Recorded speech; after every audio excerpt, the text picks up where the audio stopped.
that time we were just young people, so we really didn't know there were like logistic providers focused on fashion. We also thought we were too small as a company to even be looked at. At that moment we didn't know what to expect, so it was very new for us, so we were really like just open for the conversation to see what they can do, and of course, what will be the cost. The moment we arrived in the warehouse in Antwerp, it was at that time quite new. It was impressive. Of course, a smaller brand, you come in a big warehouse, you see a lot of automatization, you see a lot of big brand names and how they are working. And if you compare that to your own warehouse at that time, where everything is manual, then you're thinking, it's maybe an idea if you want to scale to go to a logistic provider.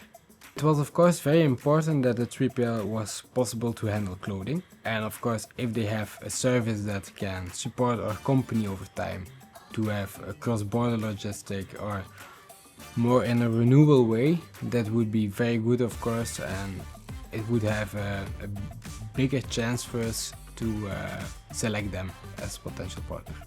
Then we signed the contract and we moved step by step to logistic provider.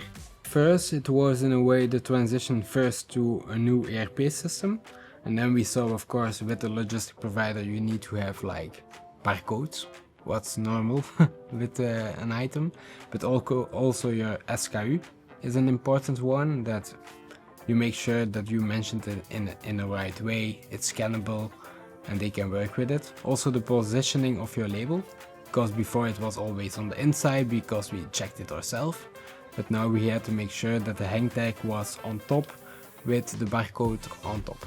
So anyway, then you just see that you are not counting stock. It's very difficult if you have like 10,000 items to count everything yourself.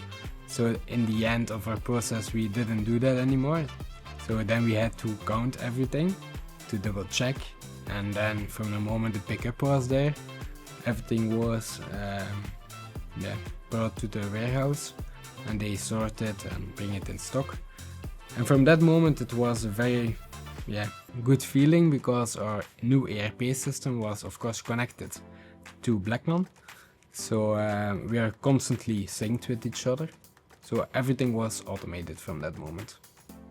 During the first weeks it was a little bit difficult to give it to them, but we did a few visits together, saw the process, decided how it had to be.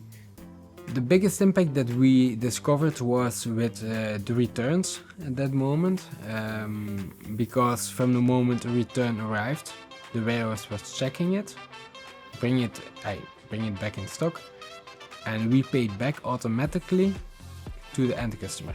So before it was always a manual process, but now with the new ERP system and with Bleckmann on one side, we had like full automated flow that we didn't have to check ourselves anymore. And then of course on the other side, the warehousing itself, everything went also really good on that side, and we were like really unburdened as company. We had a lot of more focus back on our core activities, so more on design, more on sales, so that was very productive. I remember the moment that it was the first time Black Friday, so it was 1 or 2 months later than we joined Bleckmann. So we were quite happy. We were really focused on the IT part and the sales and reporting. So we were at the full team there, like at 8 o'clock in the evening, just focusing on how the sale was going. So it was a totally different structure than before, because otherwise we were in the warehouse all together, pack all the goods. But now we were more focused on what you need to focus. And that's really on the marketing of Black Friday, on the sales, and how to interact with your customers also.